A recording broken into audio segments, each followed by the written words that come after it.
आप भी करते होंगे असूया। असूया का अर्थ होता है गुणों में भी दोष देखने की प्रवृत्ति, है ना। आप सास बहू का सीरियल कोई देखिए आप, उसमें कैसे असूया दिखाया जाता है आप देखना। जो सासू रहती है वो बहू के गुणों में भी दोष देखती रहती है। वैसी ही स्थिति उसके बेटी की है, तो बेटी में वो गुण दिखाई पड़ता है, बेटी में। और जब कोई कहे कि आपके बहू में वही गुण है, तो कहेंगे नहीं वो तो उसका काम है ना, वो तो उसका काम है। तो ये है असूया। आप कहेंगे वो पाखंड है।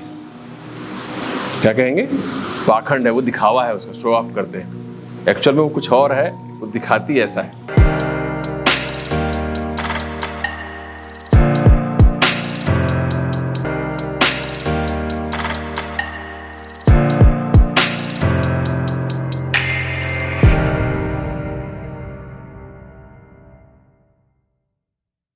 तो इसके आगे के श्लोक में फिर उपाय बताना शुरू करते हैं कि कैसे इन विक्षेपों को दूर करें।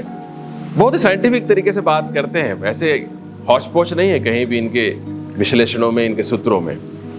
पतंजलि मुनि जब कहते हैं कि विक्षेप है, तब इनका उपाय भी बताता हूं आपको। अब ये उपाय सुनिए। तो नेक्स्ट जो उपाय उन्होंने बताया वो भी हमने पिछली बार जाना कि तत्व प्रतिषेधार्थ एक तत्व अभ्यास, एक तत्व का अभ्यास करना चाहिए।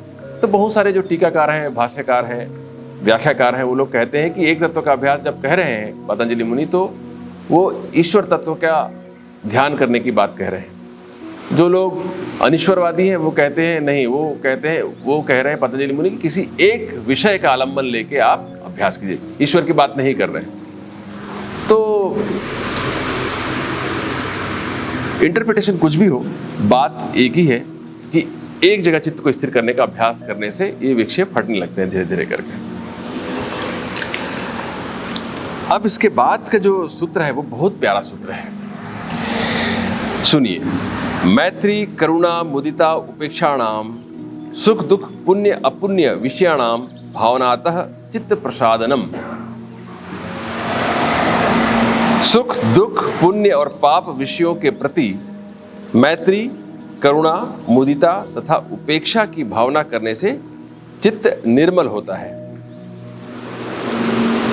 ना। बड़ा ही इंटरेस्टिंग है, हम लोग इसका ध्यान नहीं रख पाते हैं। जब भी आप किसी कार्य को करने चलते हैं, उस साधना में प्रवृत्त होते हैं, किसी भी कार्य में हो, कोई भी विषय हो सकता है।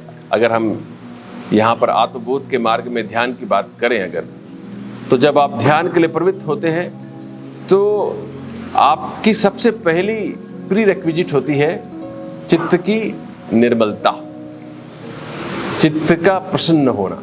जब तक नहीं होगा तब तक बात नहीं बनेगी। चित्त के प्रसन्न रहने में क्या क्या कारण हो सकते हैं उसका उपाय दिया है।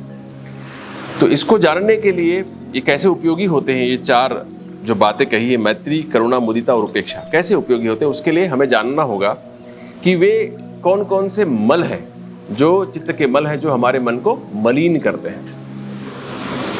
कौन कौन से मल हैं? पहला राग, दूसरा द्वेष, तीसरा ईर्ष्या, चौथा अपकार परोपकार, पांचवा असूया, छठा अमर्ष। अब एक एक को समझने की कोशिश करते हैं।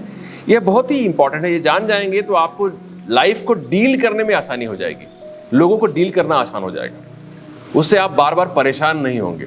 कई बार कि हम डील नहीं कर पाते ना, हम कहते हैं यार इससे डील नहीं कर पा रहा हूँ, मेरा दिमाग खराब रहता है। बहुत सारे हमारे पास पेशेंट आते हैं, वो कहते हैं जी अब कुछ व्यक्ति ऐसे हैं जीवन में जिनके साथ रहना तो पड़ता ही है, उनसे भाग नहीं सकते दूर, उनके साथ बिताना है समय, और हमें डील करना नहीं आता उनके साथ में। बड़ी दिक्कत हो जाती है, दिमाग खराब हो जाता है। दिमाग खराब हो जाता है तो चित्त विक्षेप आ जाता है, परेशान हो जाते हैं। ये सब की बात है, सबके लिए उपयोगी है इसलिए ये सूत्र, है ना। जो घर में रहते हो, चाहे जो व्यवसाय करते हो, कोई ऑफिस का दायित्व जिनके पास हो, सबके लिए उपयोगी है एक तरह से। तो ये सारे मल हैं जो 6 मल हमने बताए। राग कैसे पैदा होता है? जब हम चाहते हैं कि कोई वस्तु या व्यक्ति जो हमें सुख देता है वो लगातार हमारे पास बना रहे, हमारे साथ रहे, हमारे फेवर में रहे, हमारे अनुकूल रहे। ऐसा जब भाव आता है तो समझ जाना कि ये राग पैदा हो रहा है। तो अपने मन में देखो, आप खुद आकलन कीजिए स्वयं कि कोई ऐसा व्यक्ति है क्या जिसके प्रति आप बड़े पजेसिव हैं, या कोई वस्तु है क्या जिसके प्रति आप बड़े पजेसिव हैं, जिसके बारे में आपको लगता है कि ये कहीं दूर ना चला जाए, कहीं छूट ना जाए। कोई वस्तु से भी बहुत प्रेम होता है, कई लोग को इतना प्रेम होता है कोई छू देना उसको तो भी बड़ी दिक्कत हो जाती है, इतना राग होता है उस वस्तु के प्रति। डोंट टच, डोंट टच, उसको टच नहीं करो, ऐसा कहते हैं, आपने देखा होगा बहुत सारे लोगों। और कभी कभी व्यक्ति के प्रति बड़े पजेसिव होते हैं, कोई थोड़ा भी उसके प्रति, उस व्यक्ति के प्रति दूसरा व्यक्ति थोड़ा प्रेम प्रदर्शित कर दे और इस व्यक्ति को मालूम पड़ने लग जाए कि अब ये व्यक्ति उसके प्रति आकर्षित हो जाएगा या उसके फेवर में बात करने लगेगा या उसके जैसा व्यवहार करने लगेगा, तो इसको बड़ी दिक्कत होने लगती है इस व्यक्ति को। ठीक है ना? तो ये राग है। तो अपने अपने मन को देखिए आप, ऐसा तो नहीं है, अगर है तो हटा दीजिए, क्योंकि पतंजलि मुनि कह रहे हैं कि इससे आपका चित्त जो है वो निर्मल नहीं रह पाएगा, स्थिर नहीं रह पाएगा। तो राग इस तरह से कष्ट देता है। ठीक है ना? तो इसको हटाना है। कैसे हटाना है फिर अगले बात करेंगे, अभी मलों की बात कर रहे हैं। तो बहुत सुंदर चीज है, ध्यान दीजिए इस बात पे बड़े गौर से, है ना? अगर करेंगे तभी बात बनेगी। अगर ये आप प्रयोग में नहीं लाएंगे तो केवल थ्योरी रह जाएगी, शास्त्र खत्म हो जाएगा और हम वहीं के वहीं रहेंगे, बैक टू स्क्वायर वन। ठीक है ना? तो जो भी आप सुनते हैं उसे अच्छे से उतारना है जीवन में, तब उसका फल मिलेगा। तो आज जाके आपको इसको देखना है अच्छे से बैठ के कि राग कहाँ कहाँ पर है, किस वस्तु के प्रति है, किस परिस्थिति के प्रति है, किस व्यक्ति के प्रति है। वो राग नहीं होना चाहिए, तो वरना वो छूटेगा या छूटने का डर होगा तो आप परेशान हो जाएंगे। दूसरा है ईर्ष्या। ईर्ष्या, ईर्ष्या कब पैदा होता है? जब आपको लगता है कि किसी व्यक्ति को वो सब कुछ मिल रहा है जिसका वो हकदार नहीं है, और शायद मैं ज़्यादा डिजर्विंग हूँ और मुझे नहीं मिल रहा है, तब आपको उस व्यक्ति के प्रति ईर्ष्या हो जाती है, जेलसी हो जाती है। होती है ना? बहुत लोगों को आपने देखा होगा। मुझे लगता है कि अब थोड़ी संपन्नता बढ़ी है, नहीं तो पहले ज़माने में बहुत अधिक ईर्ष्या का भाव रहता था लोगों के हृदय में। अब शायद थोड़ी सी चेतना उन्नत हुई है, इवॉल्व हुए हैं लोग, या मैं देख नहीं पा रहा हूँ, ये भी हो सकता है, पता नहीं, आई डोंट नो। आप लोगों का क्या अनुभव है, आप लोग समझेंगे। ईर्ष्या का भाव एक तरह का चित्त का विक्षेप है, चित्त को अस्थिर करता है, चित्त की निर्मलता को, प्रसाद को, प्रसन्नता को कम करता है। तो जब भी आपके हृदय में किसी की संपन्नता को देखकर या उसके सुख को देखकर उसके प्रति बुरे भाव पैदा हो, आपको लगने लगे कि इसकी ये जो स्थिति है वो वापस जैसे पहले थी वैसी हो जाए, फिर से ऐसा भाव आ जाए, ऐसा कैसे मैं डिजर्विंग ज़्यादा हूँ, है ना? कैसे कैसों को दिया है, यानी गाना है ना एक, लिफ्ट करा दे, देखा है आपने, सुना है अदनान सामी की, कैसे कैसों को दिया, मुझको भी तो लिफ्ट दिला दिया, लिफ्ट करा दिया, कुछ है। तो वैसे ही भाव पैदा होने लगे आपके हृदय में कि भाई कैसे कैसे को दे दिया है आपने, तो समझना चाहिए कि ईर्ष्या का भाव पैदा हो रहा है। ठीक है ना? फिर है द्वेष।